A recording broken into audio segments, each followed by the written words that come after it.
बिस्मिल्लाहिर्रहमानिर्रहीम। बहनें अक्सर मैसेजेस कर रही हैं और व्हाट्सएप पर भी मुझे बहुत से सवालात आ रहे हैं, खुसूसी तौर पर वितर की नमाज के तरीके से मुतालिक।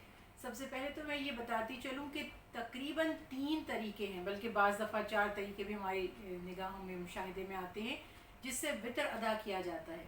हर मसलक का अपना एक मखसूस तरीका है वितर को अदा करने का। चूँकि नबी करीम सल्लल्लाहु अलैहि वसल्लम से कोई मखसूस तरीका लोगों तक नहीं पहुँचा, बल्कि सहाबा कराम रिज़वानुल्लाह अलैहिम अजमईन से अकाबरीन से तरीका पहुँचा, तो जिससे जो तरीका पाया उसको अपना लिया।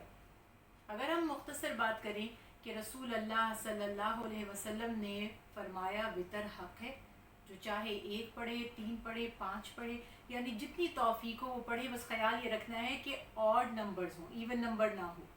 इसके अलावा आम तौर पर लोग मगरिब की नमाज की तरह भी वितर अदा करते हैं। जिस तरह मगरिब की नमाज़ पढ़ी जाती है उस तरह पढ़ते हैं। आखिरी रकत में सूरह फातिहा के बाद एक सूरत मिलाने के बाद दुआए कुनूत पढ़ते हैं। बाज़ लोगों का तरीका यह है कि वो जब 3 रकत मगरिब की नमाज की तरह पढ़ते हैं तो दूसरी रकत में भी खड़े हो जाते हैं और अत्तहियात नहीं पढ़ते। तीसरी रकत में दुआए कुनूत के बाद जब रुकू करते हैं तो फिर अत्तहियात, दुरूद शरीफ और दुआ पढ़ते हैं।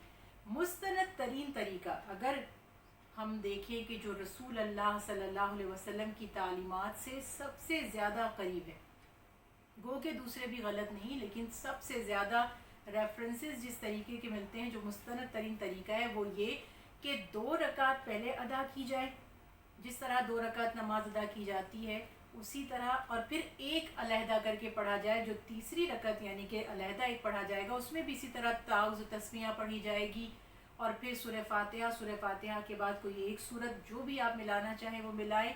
फिर दुआए कुनूत पढ़ें। दुआए कुनूत में भी ये सवाल उठेगा कि जिसको दुआए कुनूत याद नहीं, तो याद रखिए कि ये भी एक गलत फहमी है हमारे जहनों में कि दुआए कुनूत ही हमें वितर की नमाज में पढ़नी है।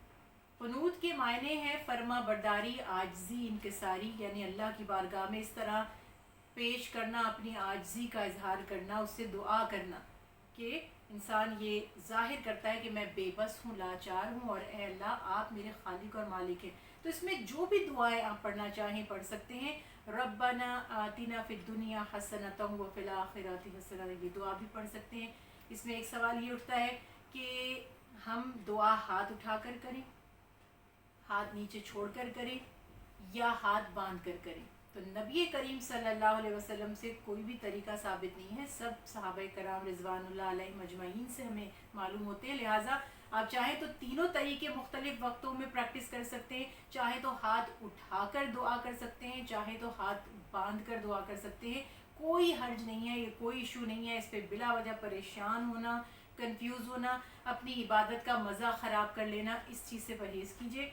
और मैं फिर ये बात दोहरा दूँ कि दुआए कुनूत ज़रूरी नहीं है कि वही पढ़ी जाए। अफजल है अगर आपको याद हो जाए तो अच्छी बात है, वरना जो भी दुआएं याद है तीसरी रकत में वो दुआएं पढ़नी है। और फिर जिस तरह से पूरी रकत अदा की जाती है, तशहुद पढ़ना है, दुरूद शरीफ पढ़ना है और फिर सलाम फेरना है, तो इस तरह से ये 2 अलग और 1 अलग तीनों वितर की नमाज अदा हो जाएगी। और इंशाअल्लाह अल्लाह ताला की बारगाह में बेहद अजर व सवाब हासिल होगा, इसलिए कि सबसे ज़्यादा मुस्तनद तरीन तरीका ये। एक सवाल और बहनें पूछती हैं कि रुकू में जाने से पहले दुआ करनी है, दुआए कुनूत, या बाद में।